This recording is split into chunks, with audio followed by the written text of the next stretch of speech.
What is up? All right, guys. So I apologize. I wasn't able to actually get, I wanted to get the video and some of the footage out for you to do with actual race day, but I got home late and didn't have a chance to edit it, but I'll do it tomorrow and get the whole thing together. But I did promise you guys that I wanted to at least touch base on what happened and where the truck's at. So give me 1 second. I'm just gonna get the computer fired up here at the same time. I know it's late, so I don't really expect anybody too many people to join in, but if you guys do, cool.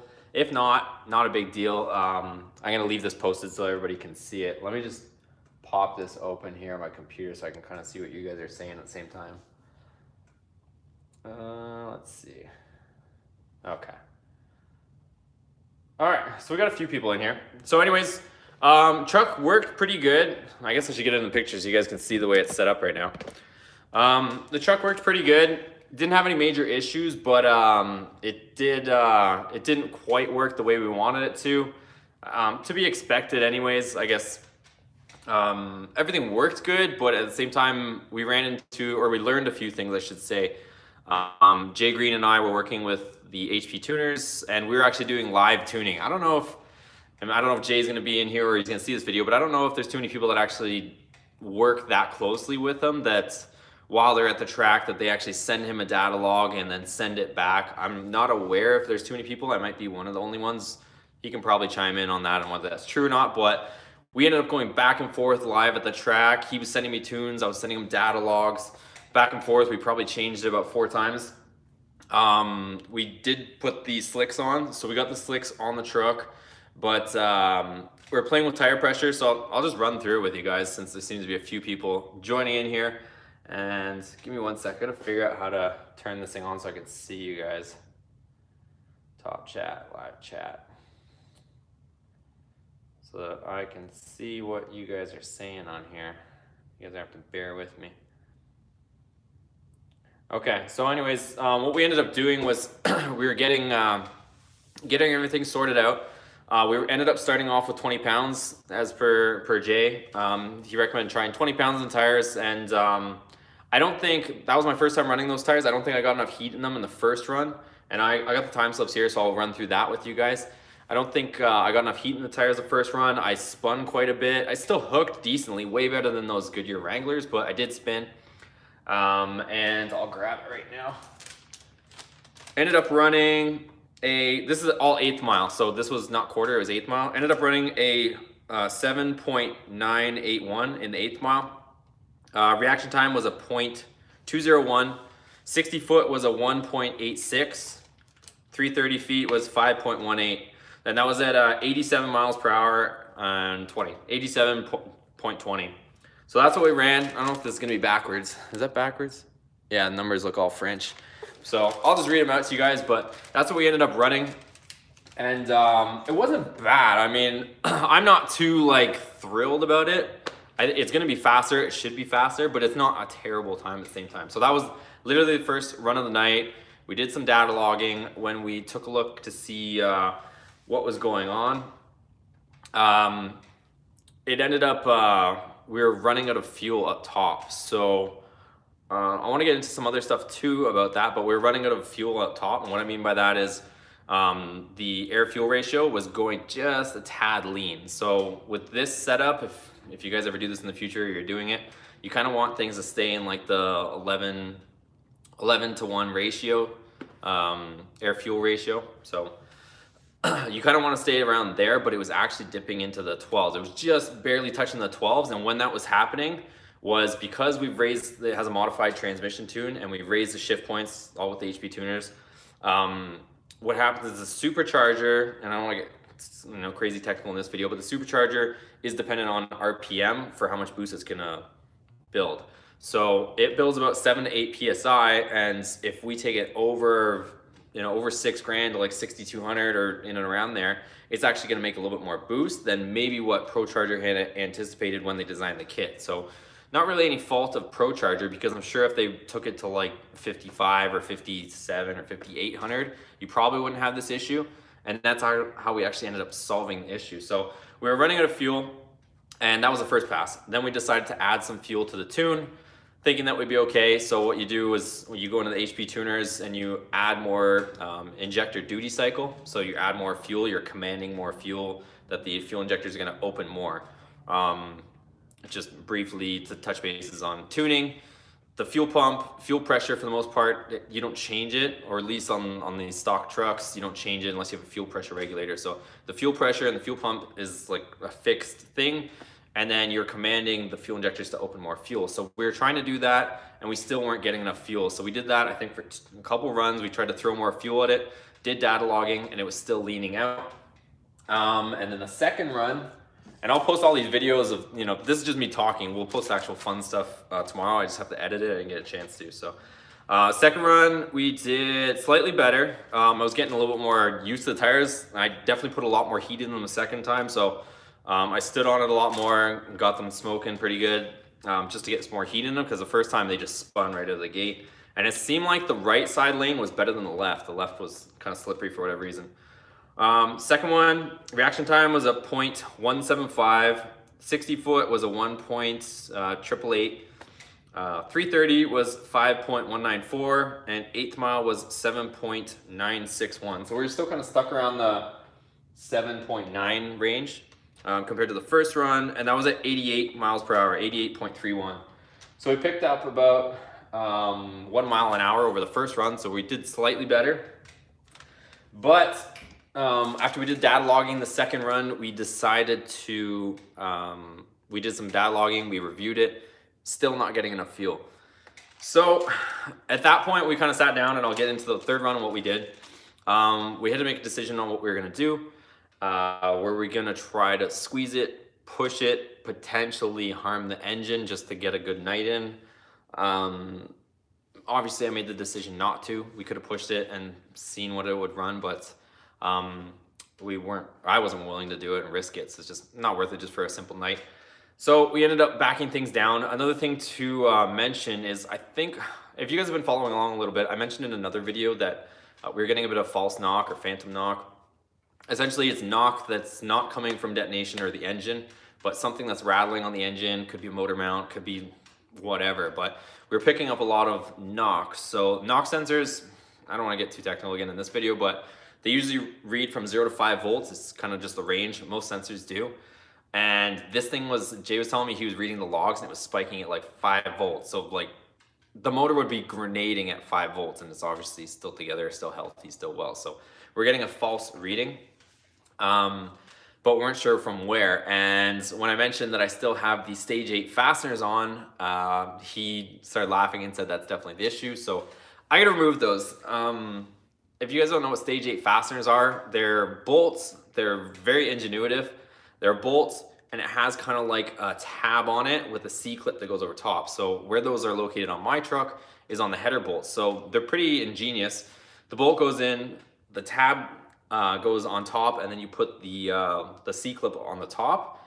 And what happens is it prevents the bolts from loosening. If it tries to loosen, it has kind of like a triangle on it. It'll hit something and stop from loosening. So in that sense, they're good because you don't have to worry about your header bolts coming out, backing off, or loosening too much.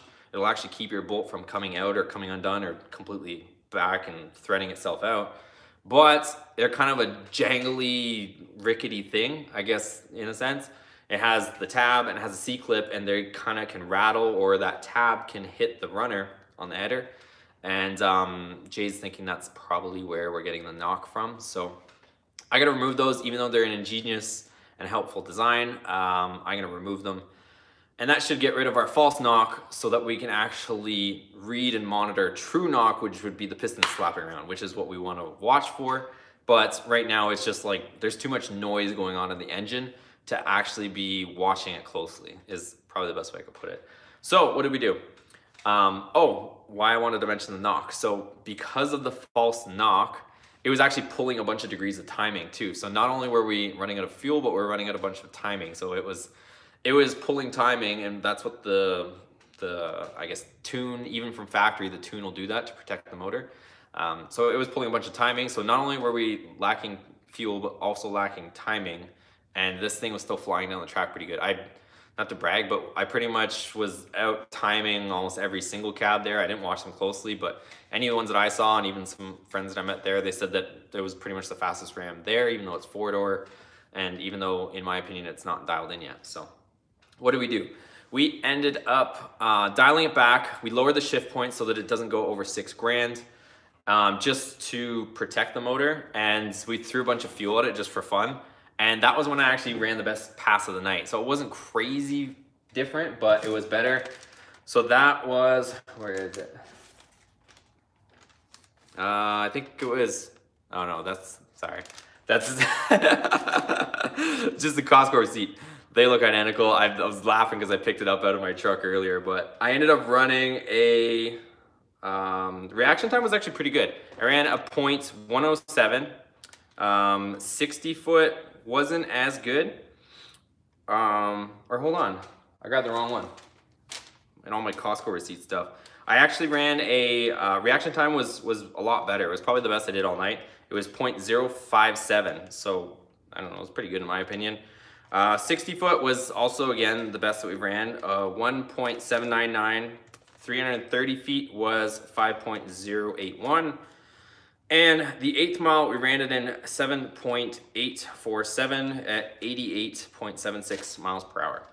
So not bad. That was the best run I had of the night. It was in the right lane. It seemed to stick, seemed to go okay.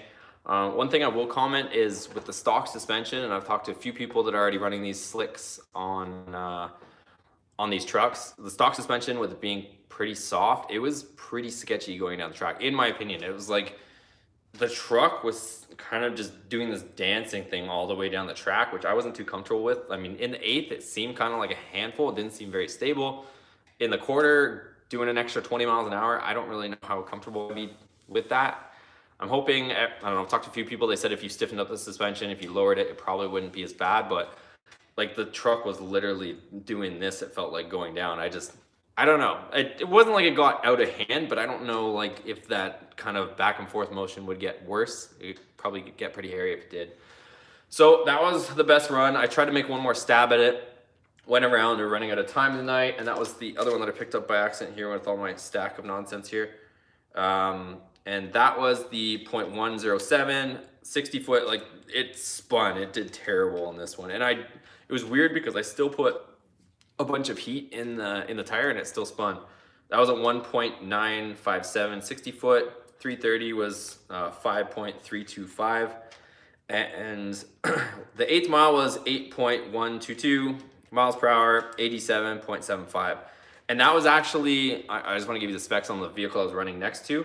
That was against a single cab with almost full bolt-ons. He claimed he didn't have headers, but he also had a stall, and he was running, I think it was like a street kind of drag tire. It was like an NT, it might have been like an NT05 or something like that. But that was against a single cab. He red lighted me, and I still passed him in the 8th. So it's running pretty good. I can't complain too much, but I know there's a lot more left on the table. I see some questions and stuff kind of popping up, so I want to answer these in a second. But as far as what the plan is to get this thing to go quicker, what we're going to do, there's 2 options. So to get more fuel, either we install, this, plain and simple would be to install a bigger fuel pump. But with these trucks, there's kind of some discrepancy on installing the fuel pump. There's no direct fit fuel pump. And it kind of, if you guys ever look at the stock fuel pump on these things, it has like a cage going around it. I'm still wrapping my head around it because I haven't had to have it out in this vehicle, but it kind of has a cage around it. And the stock fuel pump has like a couple pickups. And there's no aftermarket fuel pump that's bigger that drops in that has 2 pickups to be able to manage with the stock basket. So what you'd have to do is put in a different fuel pump, and according to some people I talked to, you'd have to kind of hollow out the basket, but then you'd get into this issue where if you were low on fuel, the truck would stall out on you because it would be starving for fuel. So that's one of the drawbacks of going to the fuel pump. The more simple solution would be to go to a booster pump. And essentially what a booster pump does is a few brands that make it. It just gives more voltage to the fuel pump, so it actually just bumps it up a little bit. You don't have to unbolt the pump and do all that stuff. So kind of leaning towards that one because it's easier, and I honestly don't know how long I'm going to continue with this build before we set a time call it, and then move on to a different project. But I still want your guys' opinion. I don't know how. Let me know in the comments below how we should come to this conclusion. We'll take a vote on what we should do for the next project, whether it's keeping this truck, taking it to some ridiculous, I don't know, some ridiculous state where it's super quick, or we move on to something quicker. I'm leaning towards getting something lighter, something that's maybe already forged internals to begin with. You know, there's so many examples. Not to, you know, it's like beating a dead horse. Hellcat, forged internals, stock supercharger. Guys are doing ported blowers, a pulley, some fuel injectors, E85, and they're like in the tens, no problem.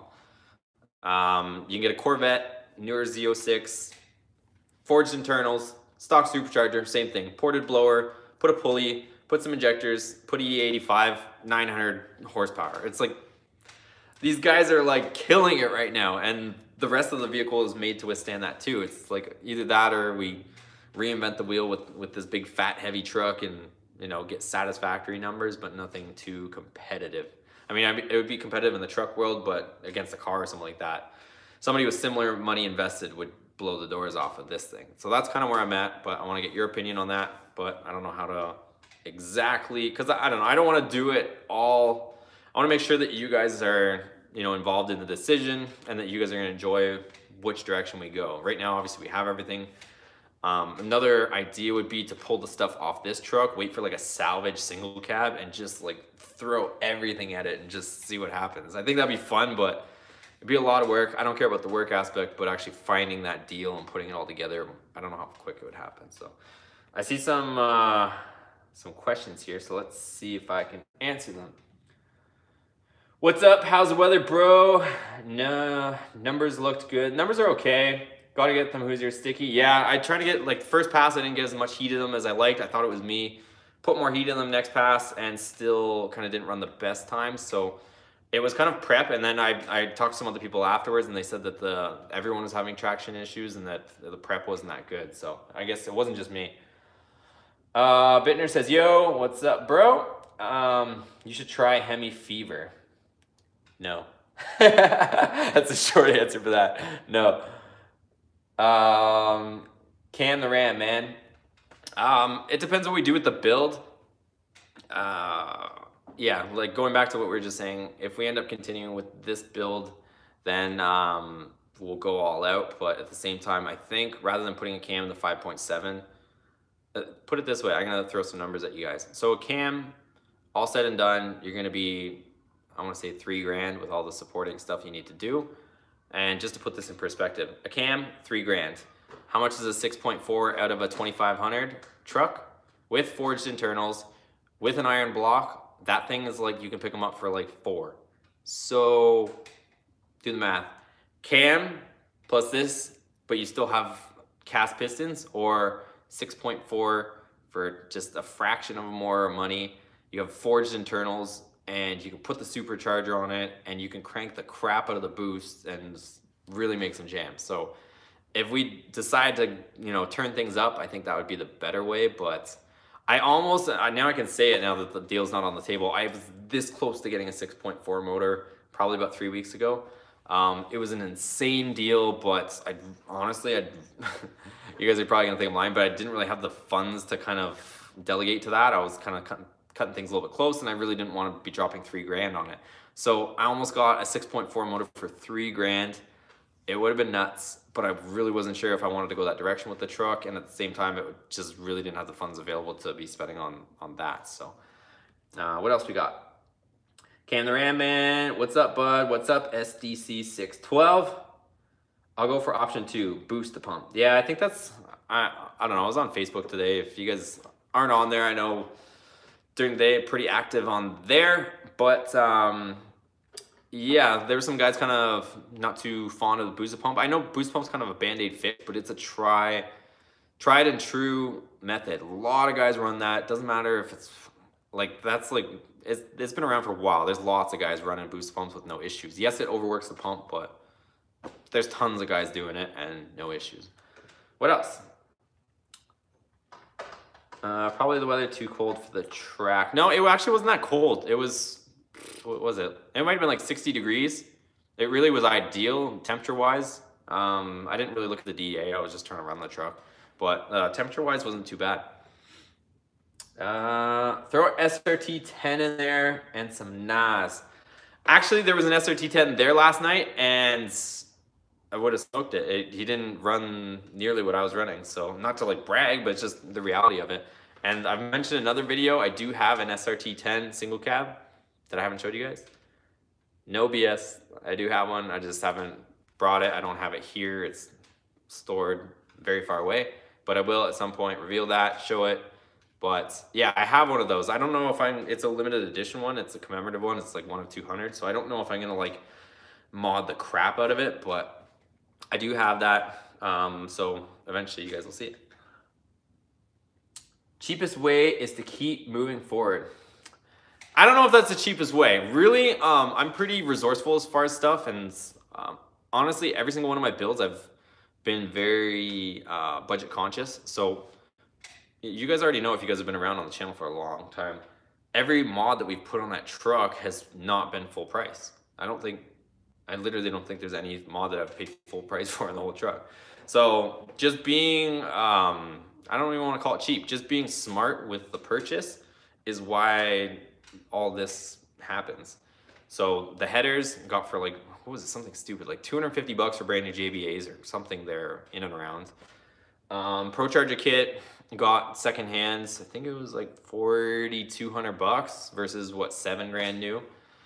The Hellcat wheels I got for 1,300 bucks with the rubber and the tire stickers. Like literally everything that you see on the truck was not full price. So if I had to part the truck, take everything off, I could easily get the money that I have invested, back, and then move on to another project. So I kind of want to do the same thing with you guys. And if you guys want, I did make a video on how I do this and how I source out stuff for cheap. If you guys want me to make another video on that, I'd be more than happy to do so. But all the parts that have ever gone on most of my builds, doesn't even matter if this Viper behind you, those wheels on there are like $7,000 wheels. I paid 1,500 bucks for them, like something ridiculous. They were ugly. They needed to be powder coated, but 1,500 bucks for $7,000 forged wheels, I'll take it. So anyways, separate video, but yeah, I'll make it. If you guys want a video on that, let me know, comments below, and I'll make one on that. But I did make one before. Kevin, did I skip? What's up, David Haywood? Missed the numbers of track. What did you run? Yeah, if you guys are just joining in, the best number was a 7.847. And that was at 88 miles an hour, 88.76. So that was the best time that we ran. But like I said, for those of you guys that are stopping in, we were slipping, or not slipping. Yeah, we did have some traction issues, not entirely, but there was a few runs we did have traction issues, but we had to detune the truck.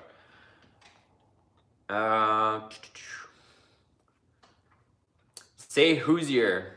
Oh, I said it my way. Who sure? I don't know, whatever. You guys say whatever you want, all right? I don't care anymore. You guys say it whatever way you want. I was going to ask you to get me parts and I'll buy them off you. Yeah, I'm not like, I'll show you guys gladly how, to be resourceful with your money.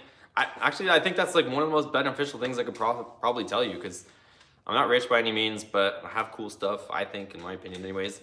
And yeah, it's all about how you, spend your money rather than how much you make. If you're, good at managing your money, not blowing stuff on brand new parts and ridiculous purchases, you can afford a lot more than you guys probably would ever consider.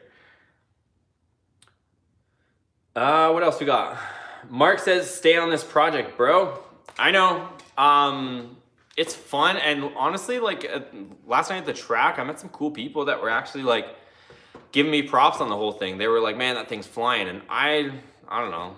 I don't know if I'm just kind of bored of the project, but I wasn't too like, I know it's doing well for a big fat truck, but I want it to be like doing amazing is my whole thing. I want it to be actually like fast. I don't want to hear people say like fast for a truck. I just want to hear that it's fast. But I just don't know. You can't beat physics with the weight of this friggin' thing. Maybe if we put elephant in there, it'd be a little quicker. RAM is awesome. I'm saving money to buy RAM modded. 7.8 way last. Yeah, like when it was NA, I think it was like I couldn't break into the eighths when it was naturally aspirated with full bolt-ons and a can too in the eighth. Um, what else? Stay on this. Just gonna have to send. I know. I'm just gonna have to send it, but I have to get some fuel before I can send it. There's one last thing I wanted to leave you guys with. Any other questions, be sure to ask me here. I'll try to answer them. I mean, I got the truck behind me. Anything you guys want to see before we call it. But like I was mentioning at the beginning of this video, I am going to be showing the footage from the race event. If you guys follow me on Instagram, I got some kind of vids and sneak peeks up there. So check out over there if you guys haven't been over there already. But, oh, I think that's what I want to tell you guys. Yeah, okay, I remember now. So I just want to let you guys know, I know there's not too many people here watching because it's late, but hopefully you guys will see this in the morning or whenever you get to it. When we ran the quarter mile, I don't think I really told you guys this. So when we ran the quarter mile, even though we ran like 12 and a half seconds in the quarter mile, on very poor weather conditions, a couple things were happening. It was pulling a bunch of timing, which more timing equals more power in the, just throw that out there generally. I don't want to say that's the golden rule, but when you're pulling a bunch of timing and you have like no timing in it, it's not being efficient with the way it's burning, the way it's producing power. So it was pulling a bunch of timing when we were running the quarter mile. So that right there was hurting us on power. Not only that, but we were only making like around 6 PSI. We weren't making 7 to 8 PSI. I identified the issue. It ended up being, it's right here actually. This was the issue. So when I put this thing on, the spring, for those of you guys don't know, you can see all these bolts here. You can take these bolts out and put different springs inside it. I got a box over there with different springs, but there's a spring in here that overcomes the pressure of the boost. So you have to have the right spring in there in order to maintain your boost. If you don't have a stiff enough spring in there, the boost pressure that's coming in through this line isn't enough to hold this valve shut. And what will happen is your boost pressure will actually leak out of here. So while you're accelerating, trying to use that boost go through into your engine, it's actually leaking out of here. So I put the stock Pro Charger one back on and we're back to 8 pounds again. So last night we actually had full boost, which is we were kind of laughing. Jay and I were laughing that that's why we're identifying now that we're having a fueling issue, is because we weren't making full boost before. Now that we're making full boosts and we're taking things over 6 grand, 6,000 RPM with the shifts and everything, we're seeing that we don't have enough fuel. With full boost, taking over 6 grand, and this thing hauling down the strip, it's running out of fuel. And I'm not saying that that's like gonna apply to every single buddy's truck, because I know some people are like, well, I'm running the same setup and I don't have the fueling issues. But my truck has 114,000 miles on it. I'm sure that's got to play a factor into this whole thing, whether the fuel pump is tired at this point, whether there's other factors at play. Maybe the fuel pump is good, but there's like a fuel filter sock that goes in front of the fuel pump. Maybe that thing has some junk clogged in it from who knows how many tanks of gas has been through that. There might be some junk kind of clogging it up, but yeah, I wanted to let you guys know that. So when we ran the 12.5 in the quarter mile last time, we were only making like 6 pounds of boost. So just to throw that out there. And that was on stock Goodyear Wrangler tires, so traction issues, and that was with it pulling timing. So just gonna leave you with that. What brand are my headlights? They are Ram. They're stock. They're stock sport headlights. What else? Maybe you have a weak fuel pump, just put in a new factory booster pump. Yeah, so first things first, I'll just put in the booster pump. That's probably the easiest, quickest thing to get this thing back to the track.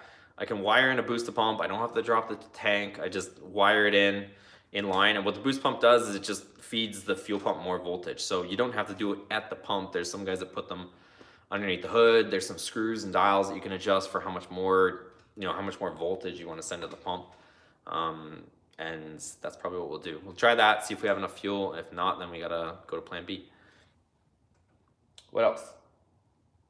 Will the 180 thermostat void warranty? Any downside?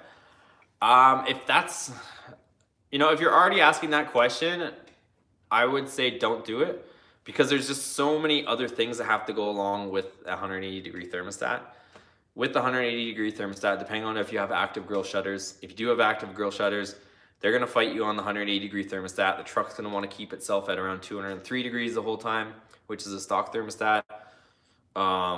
Your fan isn't gonna, if you end up going E-fan, you're gonna have to reprogram the fan to come on sooner to keep you in 180 degrees. If you're still on a stock tune, you have the potential to throw a check engine light because the truck is trying to get to 203 degrees, and some people have put in colder thermostats. It ends up throwing a light for that reason because the truck can't get up to temperature, and these computers are so smart that says, hey, something's going on here. I'm supposed to be at 203 and I'm only at 180 or whatever thermostat you put in it, and it'll throw light. So that has happened, I think, in other Mopars too. So just like, if that's your only mod and you're worried about voiding warranty, I wouldn't do it. It's not like throwing thermostats gonna make the truck some sort of animal. I would do something different. Just picked up 2011 2 months ago, and I came across your videos when I was looking to mod. Just wondering what you would recommend as first mod. First mod, I would keep it simple. I would say intake. It's super easy. You can have it done with simple hand tools in a short period of time. It makes the truck, in my opinion, kind of fun to drive, but yet practical. It's not going to piss off the neighborhood or piss off the family. You floor it, sounds like an old school muscle car. You let off the gas, it goes back to whisper quiet. I would start with an intake.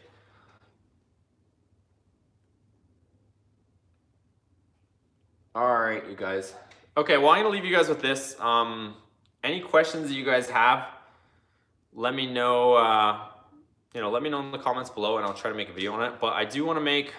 How would you guys propose that we take a vote on which direction to go with the truck, the channel, all that stuff? Let me know in the comments below how you guys want to address that issue. Whether it's, I don't want to get into all the options right now, but it's kind of either way the truck's gonna stay. Because I want something to tow with. I mean, I guess I could, sell it, do something like that. But I'm like chomping at the bit for a new project. Like, it's not like the channel's gonna go away. I just want to do something new, do something that we can go faster with, rather than throw a ton of money into this fully loaded truck. Like, I'd rather probably get a base model truck or something like that, gut it and throw all our parts on it, or sell, recoup the money from all this, and then get some other project that's lighter and faster and more potential. Because at the same time, it's like, unless you're going to the track with a bunch of truck guys, or you want to pat yourself on the back for beating a GT, I don't know, a G35 down the track. It's like, I don't know. I want to like beat fast cars. I don't want to just be fast for a truck. I know it can be done, but at the same time, it's like you're kind of the underdog, and you got physics and weight working against you. So get a new truck, single cab, base model, single cab. Yeah, the only thing is it's still not even a for sure thing. You go with the single cab, then you run into all those drive shaft issues.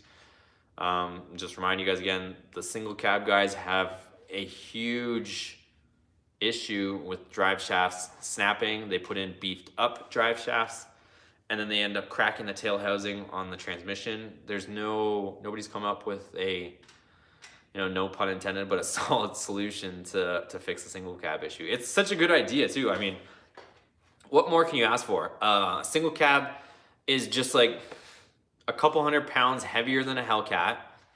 So you have that there. It's practical. You could use it to haul your couch or your fridge, and you can go to the track and actually race with cars. Like, single cab is so cool in my opinion, but at the same time, it has, a lot of guys, and this is, I'll let you guys in a little secret.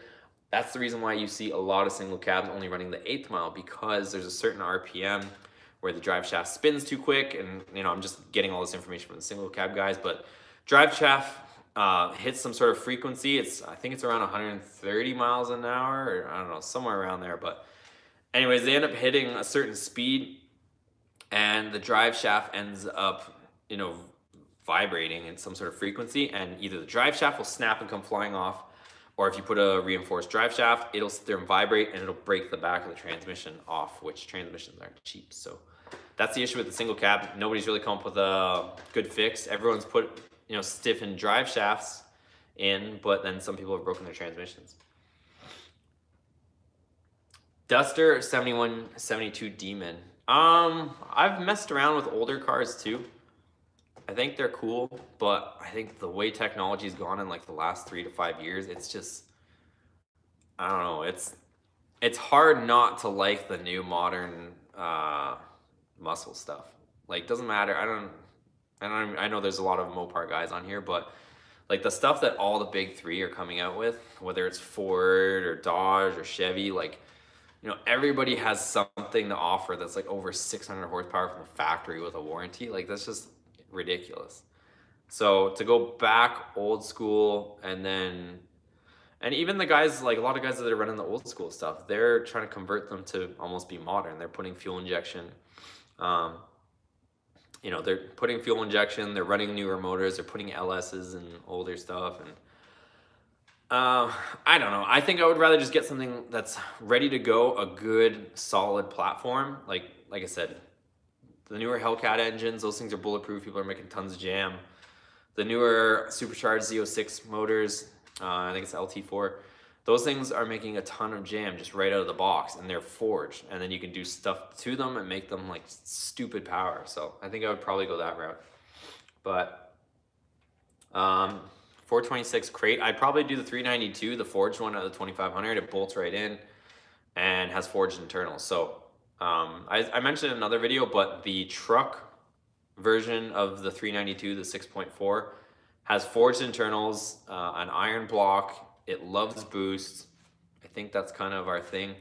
The 392 6.4 liter out of the car, it has an aluminum block, and I don't think it has forged internals. So the truck version is actually better, believe it or not. I know it's not rated for as much horsepower, but you know, you do a few things to it, throw a cam in it, throw a tune in it, throw boost at it, and you're like, you'd be almost 700 horsepower if we boosted a 6.4 to what it could handle with no problem.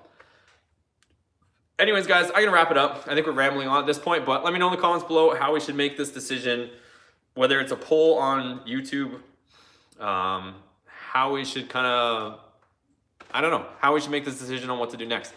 I mean, I can ask you in one video, but I don't know if everybody's going to watch it. So anyways, if you like this video, give it a thumbs up, and I'll have that content for you, the actual racing, the more enjoyable watching stuff. I'll show you all the runs from last night. I just have to edit it. I'll have that up for you tomorrow. I just want to go over the times today. But anyways, guys, thanks for the support. We'll see you on the next video. Take care.